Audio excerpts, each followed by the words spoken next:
लोग भले कहते हैं कि खाली हाथ आए थे, ठीक है खाली हाथ आए थे, लेकिन खाली हाथ जाना नहीं है। इस देश का ऋण चुका के जाना है।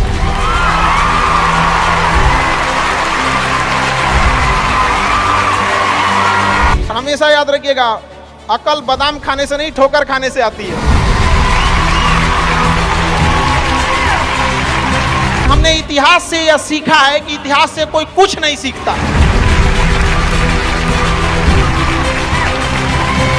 भले जेब खाली हो, जेब में गांधी हो या ना हो, दिल में एक आंधी होनी चाहिए।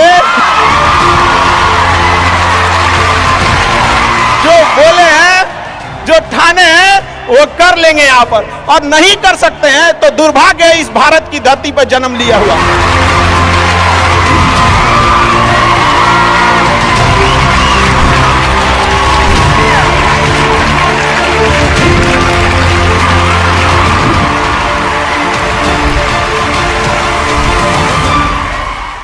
भारत में एंटरप्रेन्योर इतने बड़े संख्या में आ रहे हैं और काफी खुशी हुई इस चीज को देखकर कि भारत चेंजिंग की ओर जा रहा है अब अपने ओर।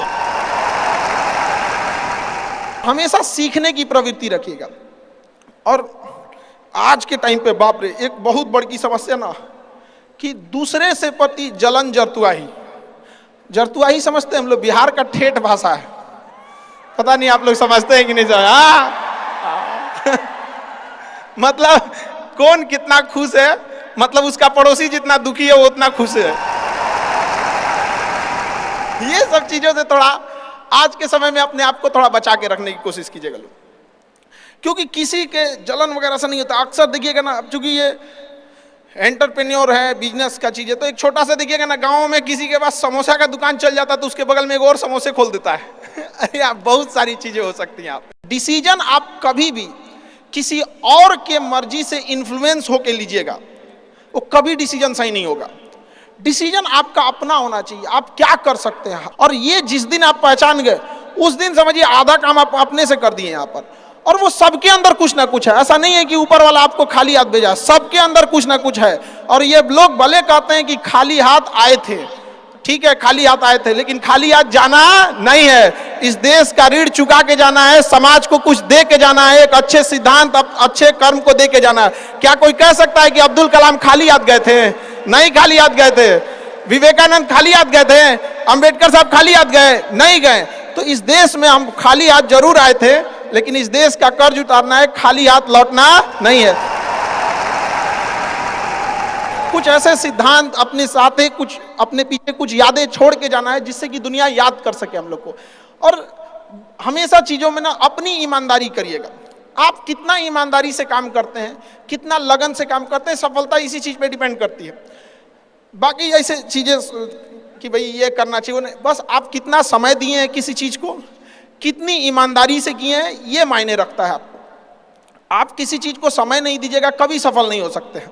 और एंटरप्रेन्योर और बिजनेस, इस सब के चीज़ों में एक चीज़ बहुत बड़ी डिलेमा होती है ना, कि सोचते बड़ी ज़्यादा हैं लोग, प्लानिंग बहुत करते हैं। 6 महीना से उसका प्लानिंग चल रहा है। अरे भाई 6 महीना में कमवा शुरू किए रहते तो कुछ एक्सपीरियंस हो गया रहता, कुछ ठोकरें लगी होती।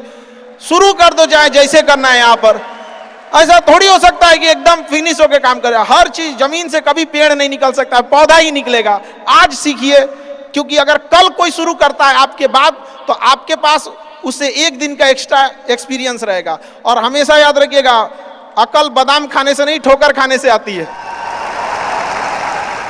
जितना ज्यादा आप ठोकर खाएंगे, उतने ज्यादा अकल आने वाली है। दुनिया का कोई इंसान जो सफल है कह दे कि हमको ठोकर नहीं लगा है, या कोई कह दे कि हम एक ही बार में यहाँ आए हैं, कभी नहीं आ सकते हैं। यहाँ पर स्टार्टिंग कीजिए, यहाँ पे ज्यादा प्लानिंग व्लानिंग के चक्कर में नहीं। कितनों अच्छा आप प्लानिंग करके आइएगा ना, कुछ चीजें गड़बड़ होंगी। क्योंकि किताबी नॉलेज, ये मोटिवेशन, ये सब चीजें, ये एक अलग चीज है। धरातल पे उतर के जाइएगा ना तो अलग चीज है यहाँ पर। और कभी बिहार में आके दिखेगा तो एकदम में अलग मिलेगा। तो कितना ठोकर लगा है ये बहुत मायने रखता है, क्योंकि ठोकर नहीं लगेगा ना, जिस पत्थर पे चोट नहीं पड़ती वो कभी मूर्त नहीं बनता है। तो इसलिए जितना आपको चोट लग रहा है तो ये आपके लिए अच्छी बात है, क्योंकि बड़े बड़े लोगों की जिंदगी में मुसीबत आती है, वो मुसीबत ही आती है बड़े जिन लोगों के लिए, क्योंकि फिल्म में जो सबसे टफ रोल होता है ना, वो बढ़िया हीरो के कंधे पे दिया जाता है। तो ये पृथ्वी पे भी ना ऊपर वाले को पता है कि ये बढ़िया हीरो है, इसको थोड़ा सा हम रोल देते हैं बढ़िया। तो बड़ी जिम्मेदारी देने से पहले ऊपर वाला भी ना आपको टेस्ट करता है, टेस्ट करके ही देखेगा कि नहीं करेगा। हम लोग छोटा सा कोई सामान खरीदते हैं तो उसको ठोक बजा के चेक करते हैं कि सह लेगा कि नहीं सह लेगा। एक छोटा सा बर्तन कोई खरीदने जाता है तो पटक के दिखाता है, देखिए मजबूत है। तो ऊपर वाला भी जब आपको बहुत बड़ा जिम्मेदारी देने वाला होता है ना, तो पहले सोचता है कि इसका थोड़ा सा टेस्ट कर ले। बहुत लोग टेस्टे में भाग जाते हैं, ए भगवान हमरा काहे लिए तुम मुसीबत लाया। यार जब ऊपर वाला तुमको खुशी दिया था तो थैंक यू कहना भूल गए थे, और जब मुसीबत दिया चेक करने के लिए तो परेशान हो गए। यहाँ पर इस चीज़ों से घबराना नहीं चाहिए किसी को। जिसके जिसके जीवन में कठिनाई आ रही है, आप समझिए कि आप एक सही रास्ते पे जा रहे हैं, क्योंकि वही रास्ता सफलता का है। और अगर आपके जीवन में कठिनाई नहीं आ रही है, आप गलत रास्ते पे हैं, क्योंकि सफलता का रास्ता बहुत कठिन होता है। और अभी डिजिटल इंडिया है गया, सबके हाथ में मोबाइल हो गया है। एक चीज अगर आप बहुत आगे बढ़ेंगे ना, तो एक प्रॉब्लम फेस करेंगे। बिना मतलब लोग आपके ऊपर उंगलियां उठाने लगेंगे, बिना मतलब, जिनको कोई मतलब नहीं। आप देखिएगा तो मतलब अजीब लगेगा। इस सब चीज़ों से कभी मत घबराइएगा। ये कॉस्ट होगी, आपको चुकानी पड़ेगी जब आप बहुत आगे जाएंगे। तो आप लोग बहुत आगे जाएंगे तो पहले से माइंड में कब करके रखिएगा, कुछ लोग होंगे जो बिना मतलब आपसे सवाल पूछेंगे। इन लोग को कभी इंटरटेन मत कीजिएगा, क्योंकि अब भाषा थोड़ी हार्ड हो जाएगी, लेकिन एक हार्ड हो जाएगा तो हो जाएगा। बस भाषा, भाव को समझिएगा, भाषा का नहीं। कि कुत्तों की रेस में दौड़ने से घाटा यह है कि जीतने के बाद भी कुत्ता ही कहलाएगा आदमी। एक बार एक रेस में ना कुछ कुत्तों को दौड़ाया गया, बीच में शेर बांधा गया कि कौन तेज दौड़ता है। शेर दौड़ा ही नहीं, कहा कि जीत के भी क्या फायदा, जीतने के बाद वो कुत्ता कहलाएगा। समझा? तो जब आप आगे बढ़ेंगे ना, तो ये कॉस्ट है, समझिएगा इस चीज को। पहले ये कम था, क्योंकि पहले लोगों के पास में हाथ मोबाइल वोबाइल कुछ नहीं था, मतलब कानाफूसी में रह जाता था। लेकिन अब ये बहुत बड़े पैमाने पे हो गया। तो ये सब चीज़ों से बचिएगा, और ये आएगा आपके साथ में लाइफ में ये चीज़ें। जैसे हम आपको छोटा सा मतलब व्यवहारिक चीज पे बताते हैं। जब बहुत आगे जाएंगे ना, तो कुछ कहेंगे अरे इसका प्रोडक्ट खराब है, इसका ये मतलब कुछ ना कुछ बोलेंगे। उसको बस ऐसे समझिएगा कि जब आप बढ़ते हैं तो आपके चेहरे पे कभी कभी कुछ दाने निकल जाते हैं, उसको छेड़ा नहीं जाता है। 10 दिन 15 दिन बाद वो खत्म हो जाता है, फिर दिखता तो है तो आपका चेहरा ही दिखता है। और ज्यादा खखोरेंगे ना तो उधर के बर्बाद कर देगा आपको। हम निकला है छोड़ दीजिएगा उसको। एक समय आएगा जब आप ही जाने जाएंगे। यहाँ लोग किस चीज पे नहीं उंगलियां उठा देते हैं, भगवान को उंगलियां उठा दिए लोग। अग्नि परीक्षा भगवान को देना पड़ा, हम लोग की क्या औकात है जी यहाँ पर। इसलिए भैया इस सब चक्कर में नहीं पड़िएगा आप। जो है वो एकदम परफेक्ट है, चाहे जैसे भी हो। गलतियां सबसे होंगी, जो गलती करिएगा उसको एक्सेप्ट कर लीजिएगा। हाँ हमारे पास ऐसे गलती हो गई, नेक्स्ट टाइम से हम सुधारेंगे, बट कोशिश कीजिएगा गलतियां ना हो। लेकिन सबके जवाब देने की कोशिश मत कीजिएगा। आप इंसान है, कोई डिटर्जेंट नहीं है कि सफाई करते चलते हैं आप। और काबिल इतना बनिए ना कि लोग आपको रोकने के लिए ना साजिश करना पड़े, कोशिश नहीं। उस लेवल पे जाइए। आपको यार ये कैसे आगे निकल गए यहाँ पर। आएंगी चीजों को हम लोग भी फेस किए हैं, आप लोग भी फेस करना होंगे। यहाँ पे शुरुआत में सबको कॉस्ट चुकानी पड़ती है। और ना लोग कहते हैं कि सबके अंदर कोई यूनिक क्वालिटी होती है। इसको पहचानने का एक तरीका होता है। जब आप मुसीबत में फंसेंगे ना, तो वही काम कीजिएगा जो आपको सबसे अच्छा आता है, सबसे अच्छा आता है। आप मुसीबत में फंसेंगे। हम लोग जब इंटर पास किए थे तो हम लोग के सामने भी फाइनेंशियल क्राइसिस आया था। सबसे पहले वेल्डिंग मारना चालू किया था आदमी की, बिना किसी काम का किसी दुकान पे बैठ के वेल्डिंग मारते रहो। अरे सही भी मारते थे तो 4 को चीज सुना देता था। यार ऐसे नहीं, ऐसे होता है, क्या बात करते हैं। बढ़िया मारते थे और वही सुन लेता था आदमी यहाँ पे। फिर धीरे धीरे किसी को पढ़ाना धीरे धीरे चालू किया आदमी। कुछ दोस्तों ने कहा कि भाई तुम पढ़ाओ, ठीक पढ़ाता है, तो आदमी उधर चला गया। तो आपको भी पता है कि आप किस चीज में अच्छे हैं। तो धीरे धीरे अपने आप के अंदर वो पहचानिए, उसको सुधारने की कोशिश कीजिए और इधर उधर ज्यादा ध्यान नहीं दीजिए। मुसीबत आए तो अपने आप को एक बार थपथपाइएगा कि हाँ आप उस एलीट क्लास में हैं जिसके सामने मुसीबत आई है। और एक समय आएगा कि जब आप इस मुसीबत को पार कर जाएंगे, और एक समय आएगा कि जब यहाँ आके आप अभी अपनी संघर्ष की कहानी बताएंगे कि हम भी ऐसा थे। और हम आप सबसे यही उम्मीद करते हैं भगवान से भी हाथ जोड़ के यही दुआ मांगते हैं कि जितने लोग हैं देश के, सबको एक दिन अपनी कहानी सुनानी पड़े, क्योंकि यह देश वीरों की धरती है, वीरांगनाओं की धरती है। यहाँ पर हर बच्चा यहाँ का फौलाद है अपने आप में यहाँ पर। तो ये वक्त है अब ऋण चुकाने का।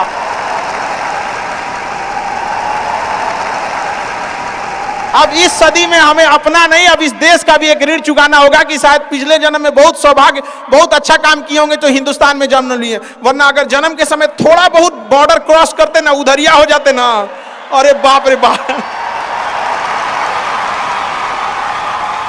अरे क्या दुर्दशा होता जिसका कोई हद नहीं। यहाँ पे थोड़ा सा बस उधर घसक जाते तो। लेकिन ये हम लोग का सौभाग्य।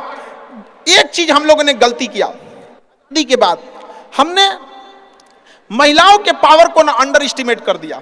हम लोग 1947 से जो पुरुष समाज है ये सोच रहा है कि देश को आगे ले जाने के लिए, अभी तक सोचिए रहा है। ये हम लोगों से गलतियां हुई हैं। और लड़कियों को हमने जो साथ छोड़ दिया महिलाओं का ना, बस यकीन मानिए जिस दिन भारत देश की महिलाएं पुरुषों के साथ कदम से कदम मिला ली, 10 साल में देश की सूरत बदल जाएगी, दुनिया देखते रह जाएगी। यहाँ पर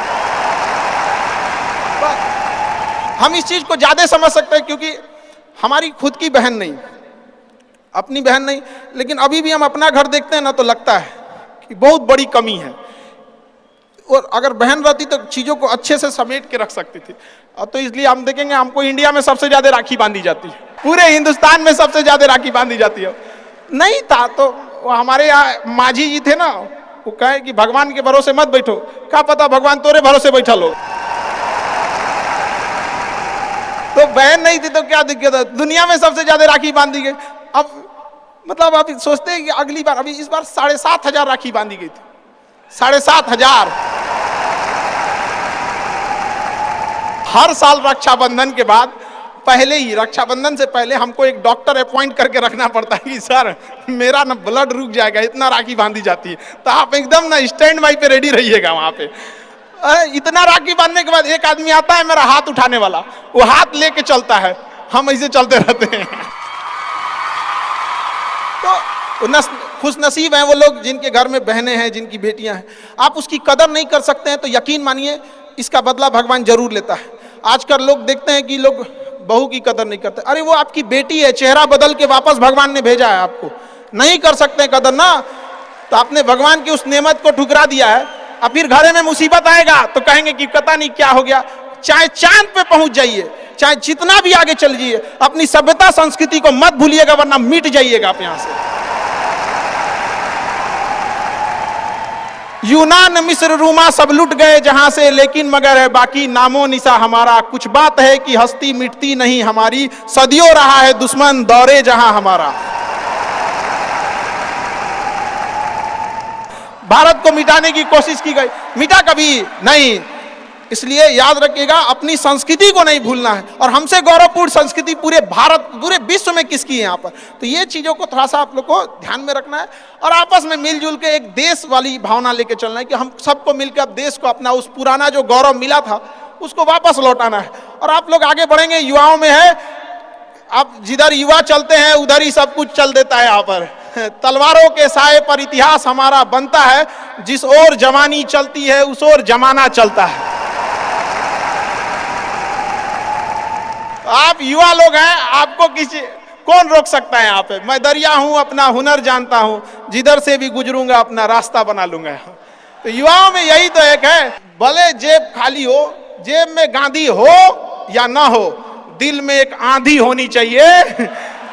जो बोले हैं, जो ठाने हैं वो कर लेंगे यहाँ पर, और नहीं कर सकते हैं तो दुर्भाग्य है इस भारत की धरती पर जन्म लिया हुआ, ये व्यर्थ हो जाएगा यहाँ पर। तो एक कहानी लिखना है जो आगे जाके सबको सुनाना है। और हर उस घर में 2 किलो अलग से मिठाई जाएगी जिस घर से आवाज आई थी कि इससे नहीं हो सकता है, अलग से एकदम ले भैया ये तेरे लिए स्पेशल है। यहाँ पर एकदम तारीफ करने वालों की कमी हो जाए, जलने वालों की कमी नहीं होना चाहिए।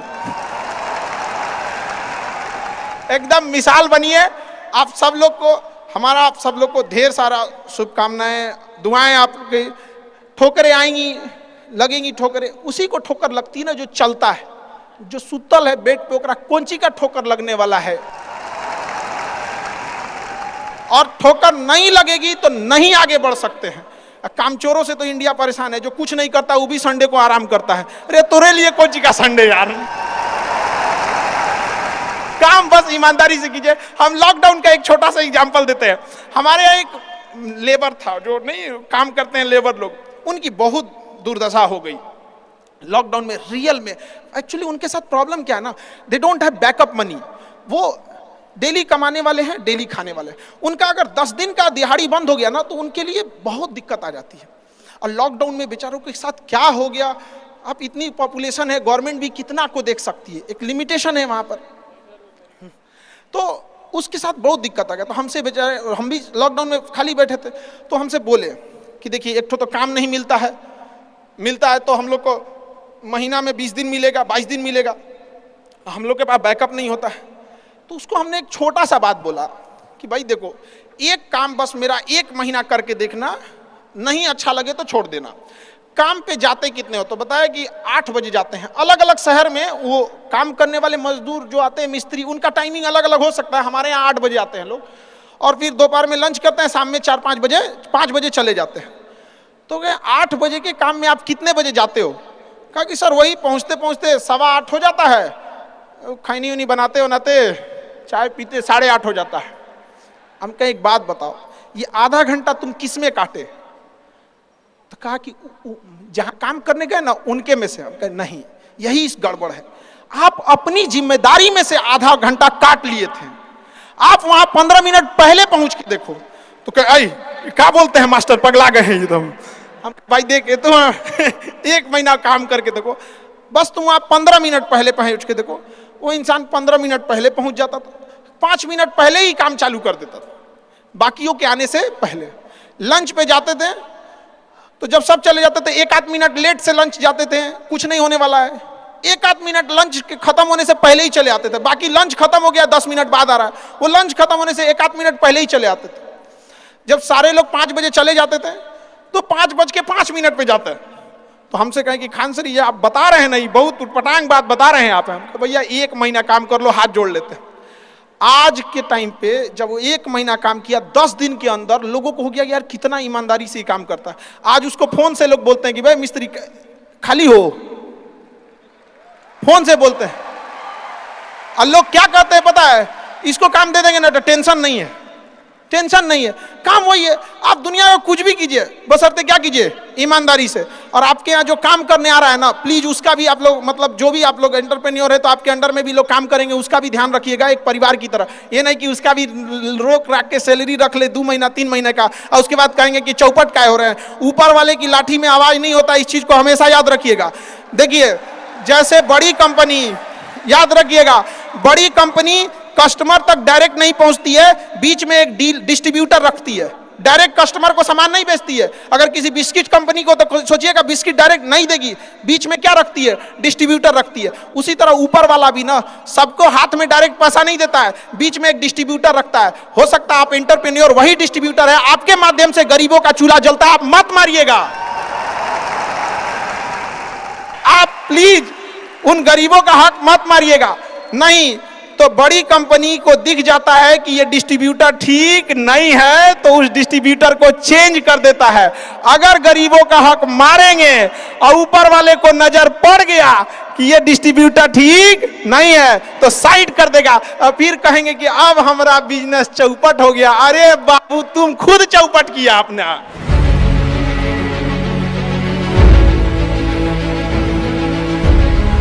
दो तरह के सवालों का जवाब आपको इस वीडियो में मिलेगा, एक इंस्पिरेशन और मोटिवेशन, क्योंकि खान सर आ रहे हैं, आपके हर सवाल की बॉल पे मारेंगे 6, आपकी कंफ्यूजन को कर देंगे एकदम फिक्स। खान सर आपको अमेजिंग सवाल जवाब में चर्चा करेंगे। एक और मैं आपको फ्री में जबरदस्त आइडिया दे रहा हूं। अगर आपके बिजनेस पे कोई सवाल है, उसका कोई जवाब नहीं मिल पाया, चाहे वो कैश फ्लो का है, मैन पावर का है, बिजनेस में जे कर्व लाने का है, नया कस्टमर लेकर के आने का है, कंपटीशन को बीट कर देने का है, नई टेरिटरी, नया मार्केट, नया रिटेल आउटलेट, नया डिस्ट्रीब्यूशन नेटवर्क, मैं होलसेलर बनना चाहता हूं, मैन्युफैक्चरर बनना चाहता हूं, मैं एक्सपोर्ट करना है, इंपोर्ट करना है, ना ई कॉमर्स पर जाऊंगा, मेरे पास मैन पावर नहीं आती, टिकती नहीं, अरे पेमेंट की दिक्कत आ रही है, अरे पीछे पैसा फंस गया, मुझको लोन कैसे मिले, कितनी तरह की समस्याएं। इस पे से कोई सवाल है आपका? तो मैं उसका फ्री में आंसर दूंगा। आपकी कंफ्यूजन सोल्यूशन मेरा, हिंड्रेंस आपकी, गाइडेंस मेरी, रियल टाइम दूंगा आप ही की भाषा में। हिंदी में पूछ लो, इंग्लिश में पूछ लो, गुजराती में पूछ लो। Ask doctor Vivek Bindra, hashtag ask doctor Vivek Bindra. इस वीडियो को शेयर करिएगा खान सर के और हैशटैग यूज करिए आस्क डॉक्टर विवेक बिंद्रा। कोई संकोच नहीं, मेरे संग कोच है। आपको क्या बोलना है? आपको कोई संकोच नहीं, आपके संग कोच है। कोच कौन? डॉक्टर विवेक बिंद्रा। तो आपको एक लिंक दे रहा हूं, उस लिंक पे जाना है और जाकर के जो भी बिजनेस का सवाल है मुझसे पूछना है। पैसे नहीं लगेंगे। 5 सवालों के उत्तर तो फ्री दूंगा। उसके बाद आपका मन करे तो आप आगे हमारा कोई प्रोग्राम ज्वाइन कर सकते हैं। मैं आपका 24 घंटे 7 दिन का कोच हूं। हाँ, आप कोई जरूरी नहीं आपको पैसा खर्च करना है। 5 सवालों के जवाब को फ्री दूंगा। लिंक पे जाओ, अपना सवाल पूछो और मुझसे डायरेक्ट आंसर लो। अब सुनते हैं वो जवाब जो कि खान सर देने वाले हैं। धन्यवाद। खान सर, आपका पूरा नाम जानना चाहते हैं और थोड़ा आपने स्ट्रगल कैसे किया उसके बारे देखिए, में बताइए। बिल्कुल आपको अधिकार है पूरा नाम जानने का, लेकिन हमने इतिहास से यह सीखा है कि इतिहास से कोई कुछ नहीं सीखता है। हम आपको एक एग्जाम्पल देते हैं। जलियांवाला बाग हत्याकांड हुआ तो उन निर्दोषों की कोई गलती नहीं थी। थोड़ा सा आपको हम अपने थोड़ा सा हिस्ट्री की ओर ले जाते हैं। आप बिजनेसमैन हैं, शायद इंटरेस्ट ना हो तो खैर थोड़ा सा तो जलियांवाला बाग में जब हत्याकांड हुई, जनरल ओ डायर ने जनरल आर डायर को कहा कि गोली चला दो। उस चोट्टे ने गोली चला दिया, लेकिन आदेश दिया था जनरल ओ डायर। गोली मारा गया। उन निहत्तों की क्या गलती थी? न जाति देखी गई, न मजहब देखा गया, गोली मार दिया गया। उस गोली मारने के 21 साल बाद 1919 की घटना है। 1940 में उधम सिंह, भारत का वह वीर सिंह अमर रहे। उधम सिंह जब इंग्लैंड में गए और लंदन में उसके घर में घुस के उधम सिंह के छाती पे गोली मारे थे वहां पे। और जब जज ने पूछा था कि नाम क्या है, तो उन्होंने कहा था राम मोहम्मद सिंह आजाद। राम मोहम्मद सिंह आजाद। समझ में आ गया मेरा नाम क्या है?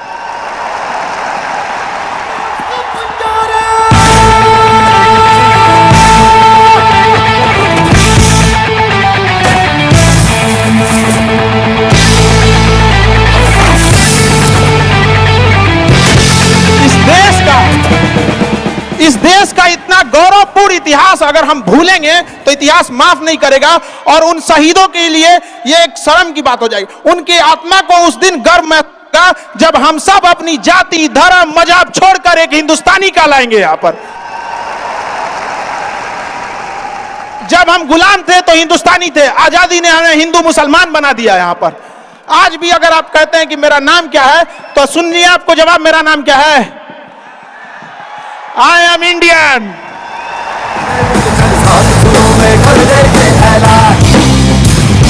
हिम्मत है तो ठोको, जुर्रत है तो मारो, आज हथेली रखती है जान। मेरी एज अभी 21 है, ठीक है। तो मैंने अभी रिसेंटली कॉर्पोरेट लाइफ में एंटर किया है। तो मैंने चाणक्य नीति पढ़ी थी। तो चाणक्य नीति में चाणक्य जी एक चीज बोलते हैं। वो कहते हैं कि जंगल में जो टेढ़े पेड़ होते हैं वो बाद में कटते हैं, लेकिन जो जंगल में सीधे पेड़ होते हैं वो तुरंत कट जाते हैं। तो आप मतलब तो समझ गए होंगे कि लाइफ में क्या करना चाहिए और किस तरीके से हमें मतलब टेढ़े बन के रहना चाहिए कि अपने सीधे बन के रहना चाहिए। देखिए, समझिए ध्यान से। जैसा देश वैसा भेष। अगर प्यार से बात करने वाले हैं तो प्यार से बात कीजिए। सब लोग प्यार से नहीं मान सकते हैं, और अगर सब प्यार से मान सकते थे तो बांसुरी बजाने वाला कृष्ण कन्हैया कभी महाभारत होने नहीं देते।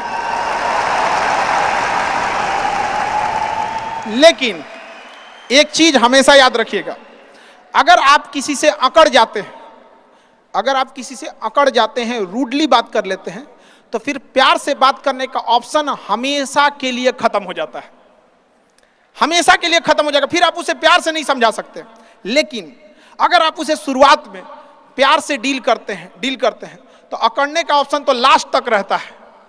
तो ये शुरुआती ऑप्शन गड़बड़ नहीं कीजिएगा।